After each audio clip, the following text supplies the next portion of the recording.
Eu estava me deslocando para a faculdade por volta das 7 horas da manhã, num táxi que fazia lotada naquela época, um carro americano que carregava 8 pessoas, e havia uma certa divisão, não só dentro do carro, quanto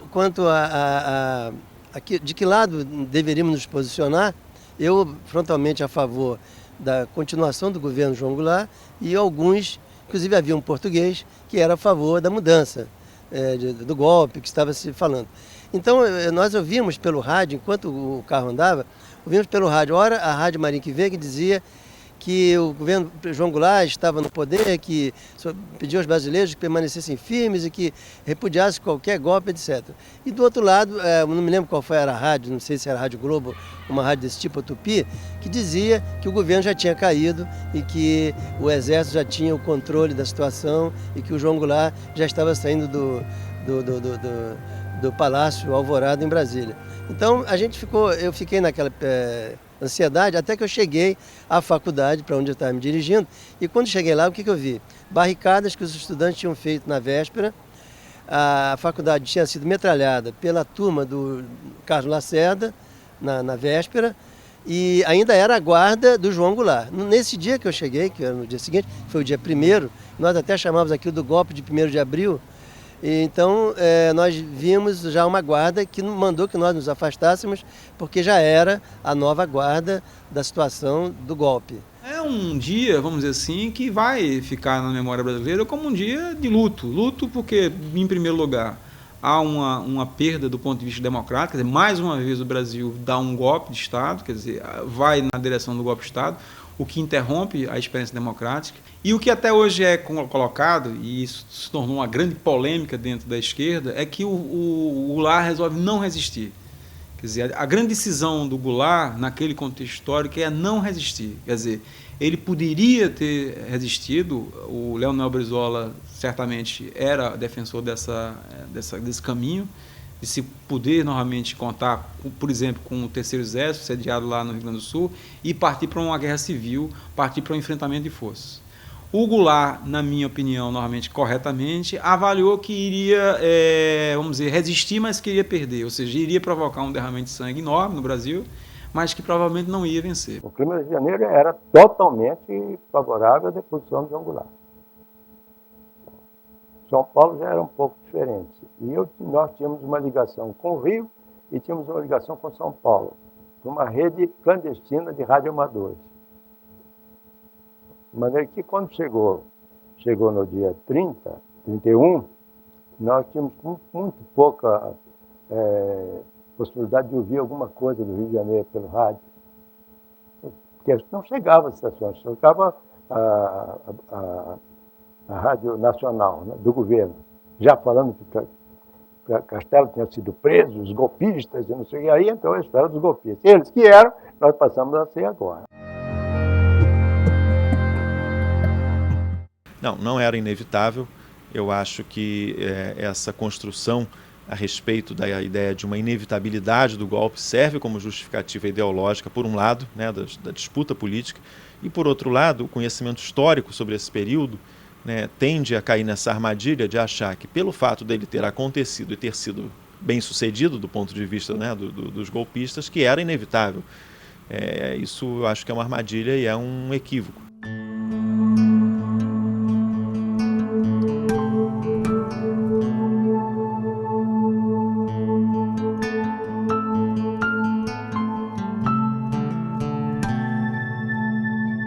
O governo João Goulart, ele foi, vamos dizer assim, um governo que foi se perdendo um pouco dentro do processo político, porque embora tivesse, de fato, uma característica reformista, uma característica de tentar estabeleceu uma agenda de mudança no país, de transformação, o que fazia com que vários setores importantes no país apoiassem o governo. Esse governo estava, vamos dizer assim, de uma certa forma muito frágil em outros setores da sociedade. E aí eu acho que um aspecto importante que tem que ser colocado é essa relação do Jango, por exemplo, com o Congresso Nacional. Quer dizer, o Congresso Nacional passou a ter dificuldades de tentar discutir, de tentar avançar essas reformas propostas pelo governo João Goulart. A situação era o governo querendo fazer bagunça, as Forças Armadas achando que não podia fazer bagunça, não deixavam fazer, e os civis, as instituições civis, na dúvida, será que o Exército e a Marinha e a Aeronáutica vão mesmo garantir isso ou não vão?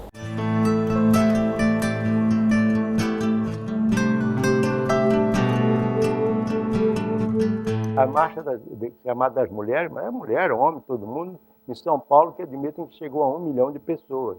Marcha com Deus e pela liberdade, onde bispos participaram. Não foram apenas os militares com seus tanques que se mobilizaram. Foi um grande movimento civil e militar. Sem o Lacerda, sem o Adhemar, sem o Magalhães Pinto, sem as marchas da família com Deus pela liberdade, seria impensável a intervenção militar com a rapidez e o caráter fulminante que ela assumiu. O real perigo era pequeno, quer dizer, havia de fato mobilização das esquerdas em geral e dos comunistas também em particular para ter influência junto a João Goulart, mas a ideia de que havia um iminente golpe comunista ou uma república sindicalista em vias de ser de fato implantada é um pouco de exagero. Isso serviu muito como justificativa ideológica para o movimento da conspiração que levou ao golpe, para a justificativa do movimento em si. Isso vai ser de alguma forma mais dramático no interior das Forças Armadas, quando há movimentos que são vistos pelos militares como perigos de infiltração comunista, levando à quebra de hierarquia e disciplina. Isso às vésperas do golpe. Um grande grupo de oficiais, de militares, não tinha medo dessa invasão. Porque, o Brasil não tem o perfil de comunista. Não tinha na época e não tem hoje. Era um país agrícola, muito agrícola, um país enorme de continental, e não tinha aquele negócio de comunismo.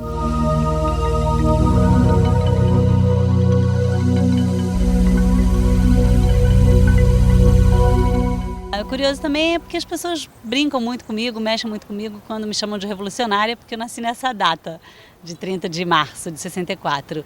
E meu pai lembra bastante, fala disso, que nesse dia, quando ele veio da maternidade, que eu havia nascido e tal, já havia todo esse movimento na cidade, todo esse alvoroço. As rádios já comentavam bastante, já falavam, apesar do golpe ter sido efetivado, na verdade no dia 1º, né? Mas já se falava bastante de todo esse movimento que estava aí. Claramente era um período de tensão. Por parte das Forças Armadas, há uma antecipação do golpe, em função, novamente, de uma ideia de que poderia, se fosse retardado mais o golpe, haver algum tipo de reação do Jango. Então, para que se pudesse ter a menor resistência possível por parte do governo, eles teriam que ter algum elemento de surpresa.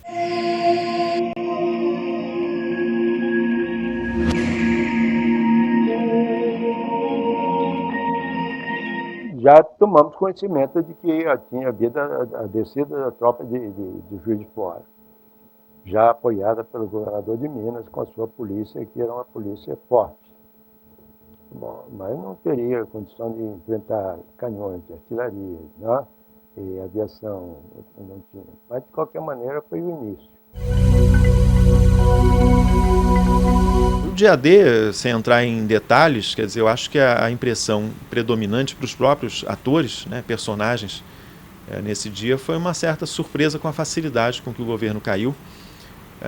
O fato de não ter havido uma reação por parte das forças legalistas ou de apoio a João Goulart, e o fato de que a falta de decisão de reagir fez com que em poucas horas uma situação que pudesse ser revertida, possivelmente poderia ser, caso houvesse uma resposta pronta, em questão de horas se tornasse uma situação indefensável.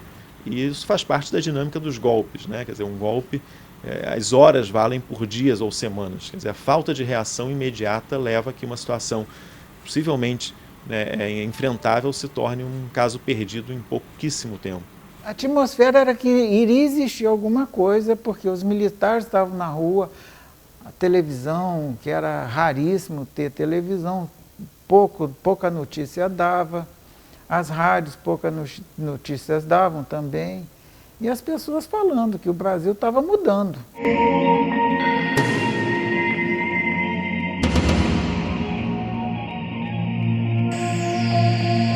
A ideia da revolução, quer dizer, essa sempre foi a maneira como os militares procuraram vender o golpe. Quer dizer, eu acho que, quer dizer, sou daqueles que acham que houve um golpe de Estado, porque normalmente não havia nenhum tipo de, quer dizer, foi pela força que o presidente foi eleito, o João Goulart tinha sido eleito vice-presidente pelo voto direto, só poderia ser substituído pelo voto.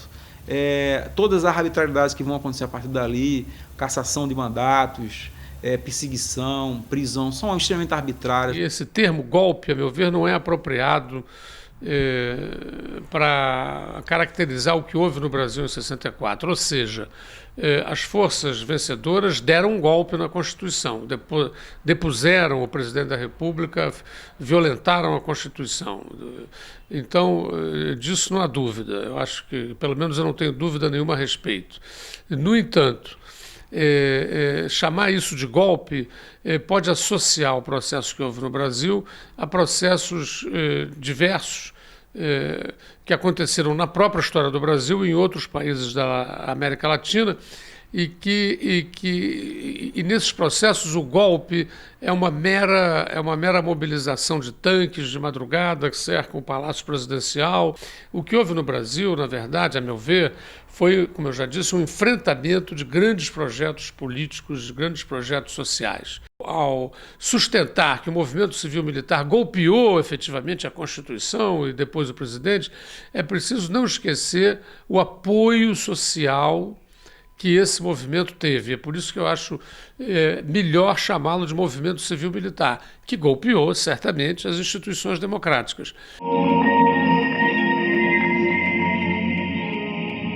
No início, você tem aí uma imprensa que ainda, vamos dizer assim, está respirando um pouco de liberdade e aí vai noticiar o golpe tudinho. Agora, à medida que essas coisas vão se desenrolando, e aí o ato institucional número 1, o ato número 2, começa normalmente a haver mudanças. De uma certa forma, eu diria que no primeiro momento, os órgãos de comunicação, né, pelo menos a maioria deles, talvez com exceção do Estado de São Paulo, enfim, vão reagir contra o golpe, quer dizer, vai haver alguma reação contra o golpe. O fato é que a grande maioria da mídia, na segunda quinzena de março, anterior ao golpe, tomou partido pelo golpe. O Correio da Manhã, que era um jornal relativamente pequeno, mas de grande prestígio e tinha uma tradição liberal muito forte, né? E o Jornal do Brasil também, nessa época, era um grande jornal. Os dois jornais tomaram uma atitude muito clara a favor da deposição do Jango. Nós não contávamos com os benefícios da imprensa de jeito nenhum, porque a imprensa era comunista, porque a imprensa era esquerdista, não. Ela estava apavorada. Ela tinha que viver do governo, ela não se sustentava. O Costa e Silva mesmo dizia depois para o Correio da Manhã: se eu não der nada para você publicar, você vai durar pouco tempo. E ainda durou pouco mesmo, acabou esse Correio da Manhã. Então eles viviam apavorados nisso, então publicavam tudo que eles mandavam. E não queriam fazer reunião com a gente, a não ser clandestinamente. Eles se escondiam, procuravam a gente e tal, não sei o quê. Quando foi no dia 1º, para surpresa de todo mundo, não teve ninguém do outro lado, foi todo mundo do lado de cá. Só tinha um jornal que ficava ao lado do João Goulart, que era do Samuel Weiner, que era a Última Hora. E que a UDN dizia que tinha sido feito e comprado por fraude completa com o Banco do Brasil. E atenção, ouvintes, para esta nota. Rio. O Alto Comando Militar da Revolução, com base no ato institucional, já tem preparada a lista de cassação dos direitos políticos de homens públicos, bem como de deputados federais e estaduais. Eu acho que do ponto de vista da cultura, de uma maneira geral, ou da liberdade de expressão, da liberdade de pensamento, da liberdade de organização, ou seja, do ponto de vista dos direitos individuais, o golpe é um enorme retrocesso. Quer dizer, na verdade, a partir dali, você não tem mais as garantias dos direitos individuais como tinha antes.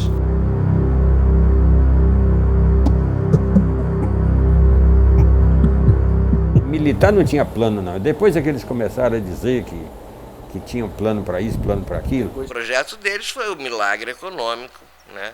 E eles botaram o Delfim Neto, Roberto Campos, os ministros da economia, tinham um planejamento, né, de desenvolvimento para o Brasil que deu certo no início. Tanto é que a classe média compra seu carro, compra seu apartamento,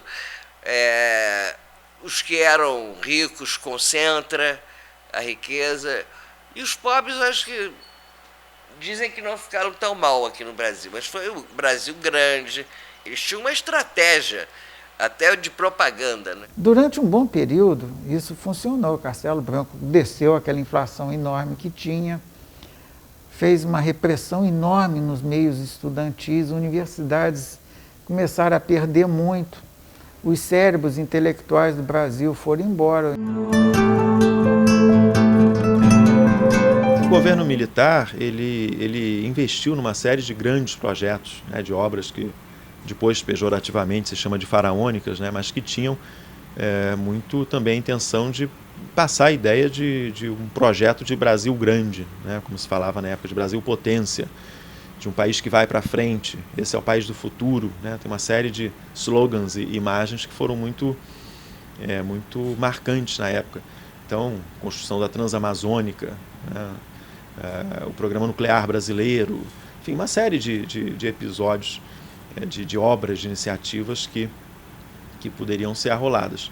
O fato é que o Brasil teve um período de recessão econômica, depois um período de crescimento, né? O que foi chamado de milagre, que por mais que a gente relativize hoje em dia, que não foi talvez tão milagre assim, ou não foi milagre para todo mundo, mas de fato isso gerava um clima que uma boa parte da população e da classe média também achava que de fato esse era o país que estava indo para frente.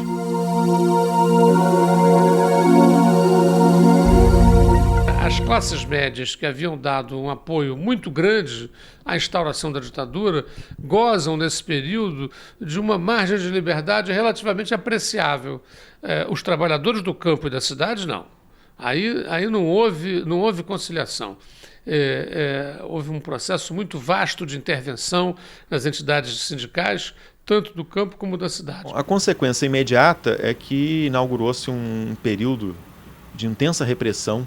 Assim, 2 semanas após o golpe, milhares de pessoas foram presas, caçadas, casos de tortura em vários pontos do país, em particular no Nordeste, muitas demissões, enfim, uma série de atos de arbítrio, instauração de CPIs, comissões parlamentares de inquérito, e a edição de um ato institucional, que era uma novidade, um ato institucional que dava poderes, né, muito autoritários ao presidente da República.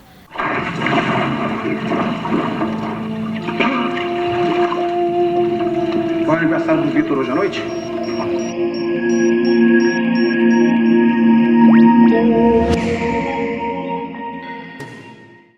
Nós tínhamos andar armados, não podíamos andar desarmados. A ideia era resistir.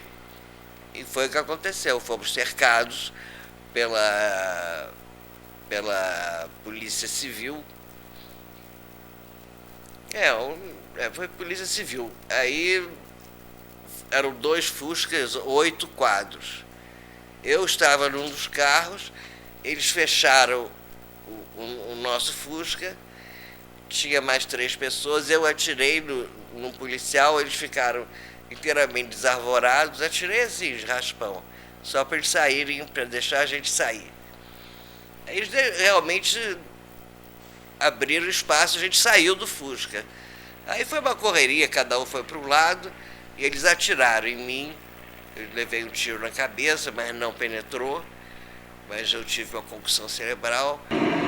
Presta atenção na tua empunhadura, não deixe o teu polegar na direção do cão, que isso te machuque numa ação, é perigoso.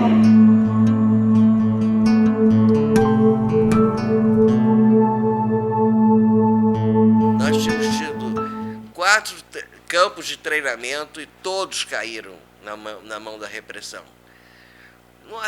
E campo de treinamento não é guerrilha, né? Não é guerrilha, é treinamento. E guerrilha rural é uma coisa que exige uma infraestrutura enorme, um apoio urbano, exige um apoio de pessoas, né? de operários e camponeses, como a gente dizia na época, né? As classes fundamentais. Tanta gente morreu e foi morta. Do lado de cá morreram 200 e poucos. Eu fiz um discurso no Senado com a lista. O Lamarca, por exemplo, matou 2 ou 3 de cara. Um tenente da Polícia Militar de São Paulo, que foi seu refém, quando ele atirava muito melhor, não tinha nem dinheiro para fazer treinamento de tiro. E uma boa parte da juventude brasileira, vamos dizer assim, muito idealista, romântica, e normalmente muito, que amava muito o país e que não aceitava o golpe militar, vai pagar um preço muito caro, porque normalmente a repressão vai ser realmente muito pesada. Normalmente há, de fato, como eu disse, muito pouco transparência sobre esse processo de repressão. Esses órgãos de repressão vivem quase que numa clandestinidade, quer dizer, sem dar muito margem para que as pessoas pudessem verificar suas ações. Tem carta branca para fazer o que bem entende, tá? E não tem, normalmente, nenhum tipo de controle mais efetivo para estabelecer limites nas suas ações.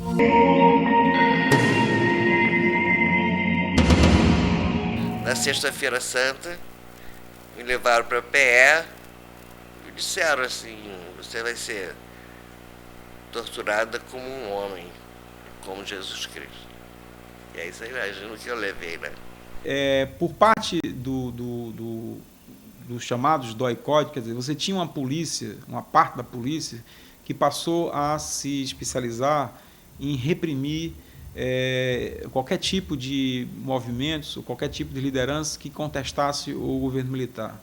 Esses DOI-CODES, eles atuavam de forma descentralizada, ou seja, em cada estado você tinha essas célulazinhas se desenvolvendo. E isso, normalmente, era feito, evidentemente, sem que houvesse nenhum tipo de alarde, porque, volto a dizer, evidente, o governo que estava tentando se legitimar junto à população não queria se vincular a esse tipo de ação de repressão barra pesada. Quer dizer, isso teria que ser feito sem que as autoridades, etc., ficassem associadas a ela. Para isso acontecer, teria que acontecer, normalmente, também um silêncio por parte da imprensa. Ou seja, numa sociedade livre, democrática, aberta, evidentemente, se o governo passa a agir com relação aos seus adversários, através de práticas de torturas e outras coisas parecidas, isso é denunciado. Isso desgasta o governo. Mas, no regime ditatorial, a imprensa é proibida de falar qualquer coisa a respeito.